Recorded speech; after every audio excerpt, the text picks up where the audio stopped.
of friendship, courage, and loyalty. He was the son of King Saul and the heir to the throne of Israel, but he chose to give up all of this to support and protect his friend David, who would become the future king. Johnathan was not only a brave warrior, but also a friend who placed loyalty above his own interests. It is surprising to think how someone in his position could love and help a friend whom many would consider a rival. Moreover, Johnathan had to face the difficult challenge of being faithful to his father, King Saul, who was jealous and unpredictable, while at the same time standing by David's side. Get ready to learn about this story that teaches us the true value of friendship, sacrifice, and trust in God's plans, even when they seem contrary to our expectations. Johnathan was the son of King Saul and a prince of Israel, known in the Bible for his special friendship with David. This friendship was marked by impressive loyalty and a great sense of dedication.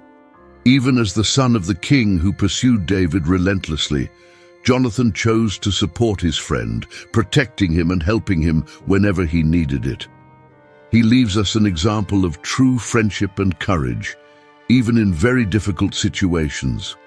The name Johnathan means gift of God and reflects how he was a blessing to Israel. As Saul's eldest son, he was the natural heir to the throne of Israel. His mother was likely Ahinoam, and Johnathan was part of a large family with several brothers: Abinadab, Malchishua, Ishbosheth, Merab, and Michal, the latter of whom later became David's wife. Johnathan also had two brothers, Armoni and Mephibosheth, sons of one of Saul's concubines. His friendship with David becomes even more special when we think about the family and political environment in which he lived. As a prince, Johnathan could have seen David as a threat to the throne that was rightfully his, but instead he chose friendship, setting aside rivalry and trusting in God's plans. This demonstrates his humility and character. Johnathan's relationship with David is even more remarkable considering the issues within his family. His father, King Saul, was unpredictable and over time developed a strong paranoia against David, treating him as an enemy. Even so, Johnathan managed to be loyal to both his father and his friend. He worked hard to protect David while respecting his position as a son and prince. His story is a great example of love, faith, and sacrifice, even in complicated situations.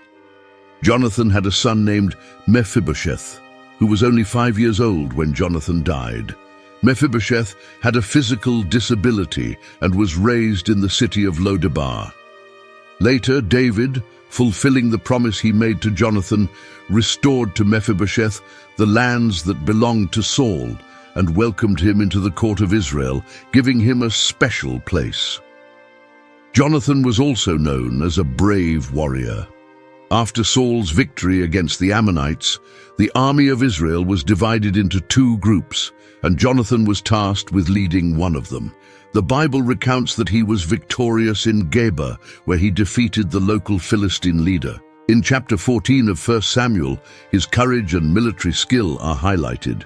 One of his most impressive actions occurred when, along with his armor-bearer, he single-handedly defeated an entire garrison of Philistine soldiers, showcasing his bravery and trust in God. In a difficult moment, Johnathan was nearly killed by his own father, Saul. Unknowingly, he broke a fasting order that Saul had given to the people. However, the Israelites defended Johnathan and prevented Saul from harming him.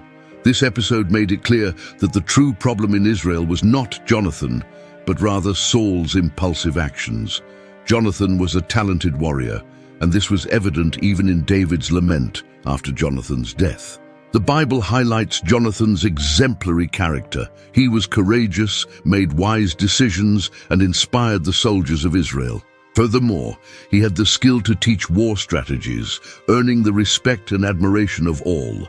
Johnathan was known for being wise and making strategic decisions based on his good character, something that contrasted greatly with the impulsive and unpredictable actions of his father, Saul. He often tried to mediate between Saul and David, helping to ease the tension between them. Despite facing many challenges, Johnathan managed to maintain his loyalty both to David and to his father, staying by Saul's side until the day they both died. The most remarkable aspect of Jonathan's life was his friendship with David. The relationship between them was so strong and genuine that Johnathan cared for David as if he were himself. After David defeated Goliath, the two made a pact of friendship. In a symbolic and meaningful gesture, Johnathan gave David his princely robe and armor, as recorded in 1 Samuel chapter 18. When the conflict between David and Saul became very severe, Johnathan tried to bring peace between the two, even while enduring pressure from his father to betray his best friend. He was the one who warned David that Saul's anger would not subside, helping him escape danger. Johnathan also understood that David was God's chosen one to be the next king of Israel. Although he was the natural heir to the throne, Johnathan demonstrated his true friendship by supporting David without self-interest. A special moment in their friendship is recorded in the Bible.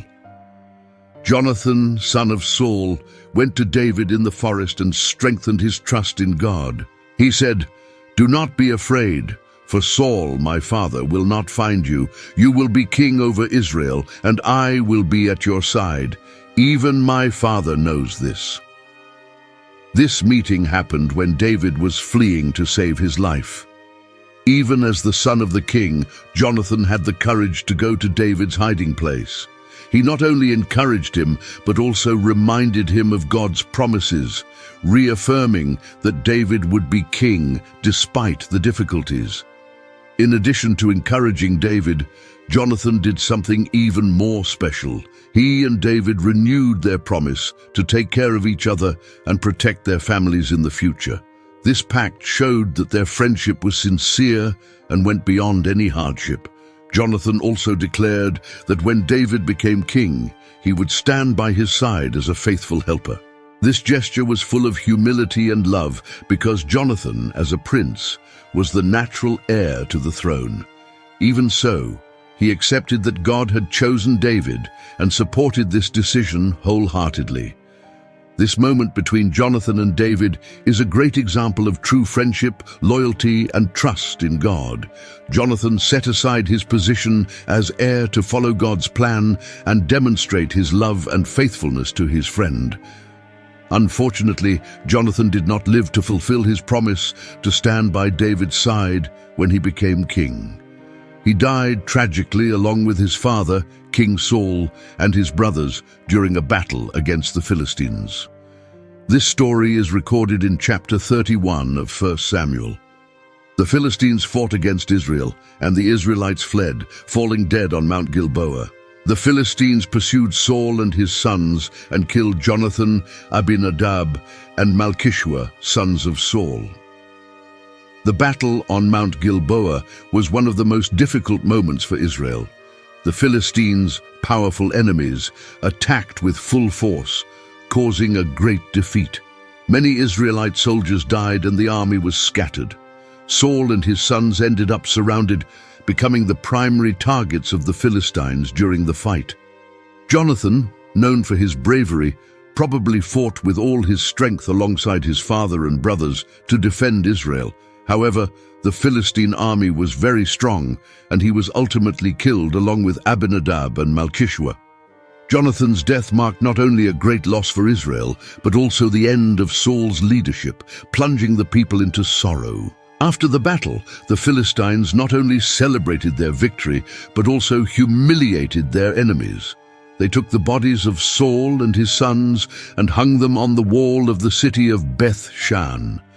This was a common practice at the time to demonstrate power and spread fear among conquered peoples. Saul's body was displayed as a symbol of Israel's defeat, and the bodies of Johnathan, Abinadab, and Malchishua suffered the same fate. It was a cruel act, meant to strip any remaining honor from Saul's family. However, the story took a different turn thanks to the courage and gratitude of the residents of Jabesh Gilead.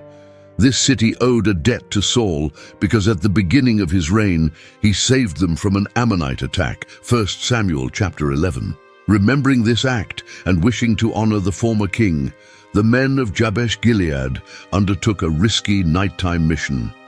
They crossed Philistine territory, facing many dangers, and retrieved the bodies of Saul and his sons, which were hanging on the wall of Beth-shan. After bringing the bodies back, the residents of Jabesh-Gilead buried them respectfully in their city under a grove of trees, a special place symbolizing honor and rest. This gesture restored dignity to the royal family and demonstrated that even in difficult times, loyalty and gratitude could still prevail.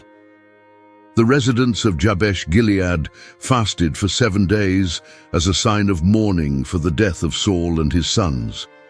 This act showed how deeply their loss was felt, not only by the kingdom, but also by those who had benefited from Saul's leadership. It was a rare moment of respect and humanity in a period filled with conflict and violence, highlighting the importance of memory and honor even in the face of tragedy.